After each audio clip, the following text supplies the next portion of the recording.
What is up, y'all? What is up? It is your girl, EJ, the TV Junkie, back with the second episode of Toxic Tuesday. And y'all already know we got to talk about what was trending out here in these internet streets. So we're going to be talking about DDG and Hie. We're going to be talking about Kiki and her being messy. And we're also going to be talking about that Residuals challenge because your boy Kels, he was doing it. I ain't even going to lie to you. I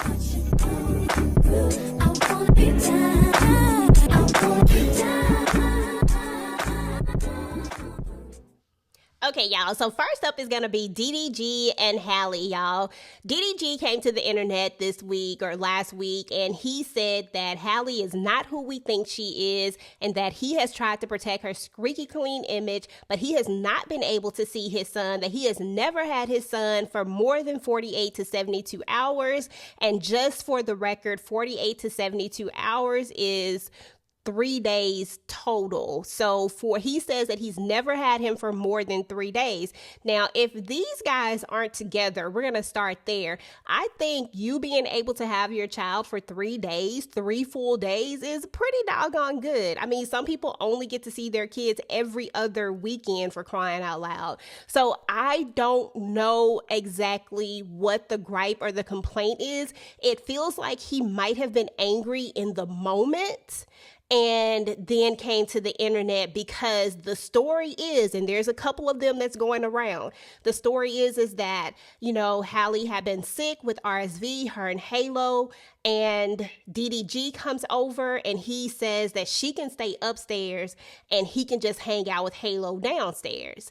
And then the other part of the story, and that he got kicked out. And then the other story is that he was supposed to have him, and instead he decided, instead of taking him out because he was sick, that he was going to hang out with him there and that he was going to stay downstairs with him and she could stay upstairs. And if they are not in a good space right now, if they are not cool, I don't know how he thought that was going to work out, because the way he makes it seem like is that they're not vibing right now, that they don't get along, that it just is what it is. So I don't know why he thought he could go to her home and that she was going to be cool with him staying there, if that is the story. Now, who knows which story is right, because I feel like both of these stories came from him and I'm just trying to piece them together because I don't know, I wasn't there, I'm just repeating. So anywho, what do y'all think about DDG and Hie? Do you think that DDG should have come to the internet with this? Do you think he has any valid point? I need y'all to tell me what y'all think about this situation.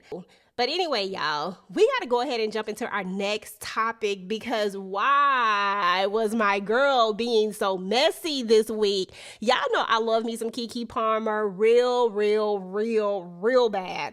And y'all, she was being so messy. Now, of course, y'all know Kiki does her podcast, right? So she's interviewing Clarissa Shields and they're having a conversation, and Clarissa's, talking about some different things. And then all of a sudden, Kiki says, so when you gonna fight Remy Ma? Or beat up Remy Ma like that? And Lord have mercy, I said, Kiki, no, you not out here doing the most, because this is certainly not on brand for Kiki, because she thinks about all the things that she says typically. You really don't see her try to get into no messy stuff, especially stuff like this, especially when she just went through something so public. I would think that she would just stay away from that. I just feel like she could have found like a different way to say it if she was going to ask it, because I get it. You got the interview, you got to ask the questions, right? But she just could have found a different way to say that. This sounded so messy, and it sounded so, talking about she was worried for Remy Ma. Girl, Remy Ma went to the place to her friend. I'm just saying.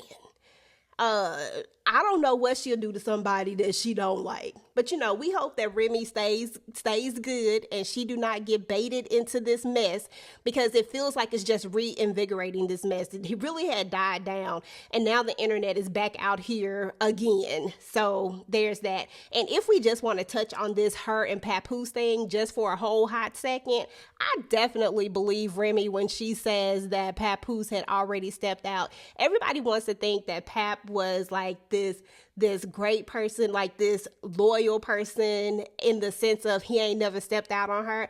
I don't believe that. I honestly 100% believe Remy when she says that he was the one that stepped out.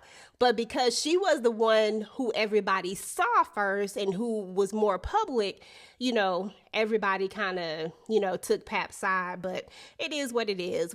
Anytime there's stuff like this, you just want people to be good and stay off the internet. I really just want to see Black love prevail at some point, because why not? It can be a beautiful thing.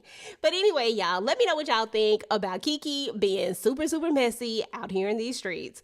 Last but certainly not least, y'all, we got to talk about this Residuals challenge, because y'all know the Residuals challenge has had me in a choke hole for real. I done looked at everybody's verse, okay? Like, it ain't nobody too big, too small, whatever. I'm gonna listen to your verse, because first of all, I love Residuals. That is one of my favorite songs. I listen to it daily at this point. But y'all, when Kels dropped his verse on the Residuals challenge from jail, no less, listen, R. Kelly will forever be the king of R&B. I don't care what nobody say. And I ain't talking about him as a person. Ain't nobody talking about his character. Ain't nobody talking about none of that stuff. We are talking strictly about the music, about the talent, and the genius of him and that pen and the way that he can write and the way that he can put stuff together. He had the doggone clanks on the jail thing. He had the call coming in. He set up a whole scene. He had the ambiance going, y'all. Like, that was fire. It was lit, and I ain't gonna lie, it was a bop and it was a vibe. And yes, I was shaking my head. I was like, okay, listen, okay, because he said, who gonna give him his money? Because everybody out here making money off of his song, all the stuff he done wrote, where his money? Would y'all go put some money on his commissary books? What? Come on now.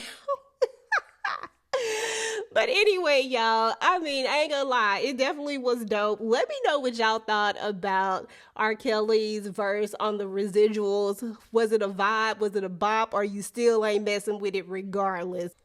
Okay, y'all, so that's what's up with this week's Toxic Tuesday. I hope you guys are really enjoying this new segment. Let me know what y'all think about it. I've already taken a lot of the feedback that you guys have given me and tried to implement it, so I really, really appreciate all the constructive criticism that you guys have given me. I hope you guys enjoyed this segment. If you like it, please make sure to go ahead and like, share, subscribe to the channel if you haven't already. Make sure to turn on your notifications so that you do not miss out on next week's Toxic Tuesday. And I will talk to you guys later. Peace. Oh, no, who's getting all my cash?